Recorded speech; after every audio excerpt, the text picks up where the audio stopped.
বিদেশের বাংলাদেশে target ISKCON. বাংলাদেশে ইসকনের বিরুদ্ধে বিভ্রান্তিকর প্রচার চলছে। বাংলাদেশের গোয়েন্দা বিভাগের নজরে ইসকনের ব্যাংক অ্যাকাউন্ট। বাংলাদেশে ইসকনের অ্যাকাউন্টে 200 কোটি টাকা আছে বলে দাবি করা হচ্ছে। ইসকন জনসেবা করে, সেজন্য অর্থের প্রয়োজন, এতে অস্বাভাবিক কিছু নেই, দাবি ইসকন কলকাতা শাখার ভাইস প্রেসিডেন্ট রাধারমণ দাসের। ওখানকার ইন্টেলিজেন্স যে ডিপার্টমেন্ট আছে ওরা একটা খুব বিভ্রান্তি ইসকনের এগেনস্টে ওরা প্রচার করছে। ওরা বলছে কি ইসকনের 201 অ্যাকাউন্ট ওরা পেয়েছে যেখানে 250 কোটি টাকা আছে, আর কতদিন মধ্যে অনেক টাকা ক্যাশে বার করা হয়েছে। তার মধ্যে চিন্ময় কৃষ্ণ প্রভুও কত 2 কোটি কত টাকা উনি বার করেছিলেন। তো এটা নিয়ে ওরা তদন্ত করছে কি এত টাকা কোথায় থেকে এসছে আর এত টাকা কিসের জন্য বার করা হয়েছে। কিন্তু ও রিপোর্টে এটা বলা হয়নি কি 200-250 কোটি 230 কোটি টাকা ওরা যেটা বলছে ক্লেম করছে কি ইসকনের আছে, এটা কত দিনের, মতলব এটা হতে পারে কি 5-10 বছরেরও তো হতে পারে। আর তো ওটা ডেট না দিয়ে, কেন কি আমি জানতে পারি কি এটা খুব ভুল তথ্য, অত অ্যামাউন্টও নেই। আর দ্বিতীয় কথা কি ইসকন একটা বড় সংগঠন বাংলাদেশে। সবাই জানে কি আমরা ওখানে ফ্লাড হলে না হলে কিছু সিচুয়েশন হলে আমরা সেবা করি, তো ওর জন্য তো টাকা লাগবেই। কাল বাংলাদেশে সন্ন্যাসী চিন্ময় কৃষ্ণ দাসের জামিনের আবেদনের শুনানি। 1 মাসেরও বেশি দিন ধরে জেলবন্দি সন্ন্যাসী, কাল মিলবে জামিন।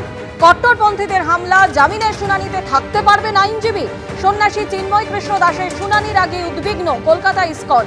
জামিনের শুনানিতেও বাধা, সন্ন্যাসীর আইনজীবীদের উপর হামলা। সন্ন্যাসীর হয়ে মামলা লড়া যাবে না বলে ফতোয়াও জারি হয়। আশা করি বাংলাদেশ সরকার পদক্ষেপ করবে, সন্ন্যাসীর আইনজীবীদের যেন মামলা লড়তে দেওয়া হয়। মন্তব্য ইসকন কলকাতা শাখার ভাইস প্রেসিডেন্ট রাধারমণ দাসের। যেটা হয়েছে পাস্টে ওটা তো নিয়ে আশঙ্কা একটা আছেই, কিন্তু আমরা খুব আশায় আছি কি নতুন বছরে নতুন বছর এটা হচ্ছে। তো আমরা এটাই আশা করি কি বাংলাদেশ গভর্নমেন্ট স্টেপস নিয়েছে কি কালকে শুনানিটা হতে পারে। রবীন্দ্র ঘোষ উনি অ্যাডমিটেড আছেন হসপিটালে, ওনার সঙ্গে আমি কথা বলেছিলাম, তো উনি অসুস্থ আছেন, তো সেই জন্য যেতে পারেননি। কিন্তু 20-25 জন ওখানে লয়ারের টিম আছে যারা চিটগং কোর্টে দাঁড়াবে।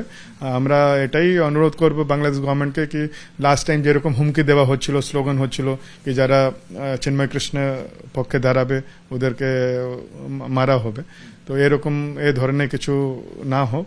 না হলে এরকম যদি হয় তাহলে কে দাঁড়াবে? আলটিমেটলি ওরাও একটা মানুষ, ওরাও মানুষ আছে।